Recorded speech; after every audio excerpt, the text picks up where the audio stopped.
A small-town grocery store plans to close its doors for good. Scott City officials, though, don't want to leave the town without a grocery option. News 3's Carrie Keene has more.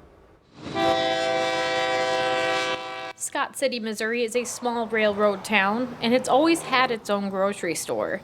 That is until Bob's Foodliner announced last week on Facebook it would be closing.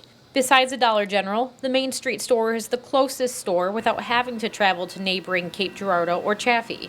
In my opinion, it's devastating.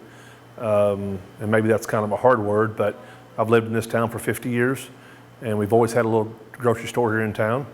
I think it would hurt a lot of our residents. Whenever we need something local, we can just run to the grocery store and get it. Even though the town is just about 4,500 people, Scott City administrators do think that the grocery store is crucial to its population, and they're doing everything they can to make sure a grocery store remains in town.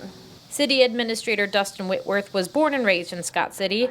He's reaching out to both chains and local business owners, hoping to find someone to come in and continue a grocery business. He's also working with those at Bob's Foodliner who still own the building. I've had a lot of people contact me and ask me. We had a chamber meeting last Thursday, and it was a big discussion there. What's Scott City going to do for a grocery store? And right now, we don't have any definite answers, but I've had good contact with Paul at the Bob's Foodliner, and he's open to anything. He doesn't want to see it closed as well. It's just for him, it's not the right time. It's not the first small town store to close. Oren Food Mart closed just this summer, but the hope is to keep groceries in Scott City. Everybody asks the question, what are we going to do? And as a city administrator for our town, I want to do all I can do for our residents to try to provide a grocery store for them any way I can. Reporting in Scott City, Missouri, Carrie Keene, News 3.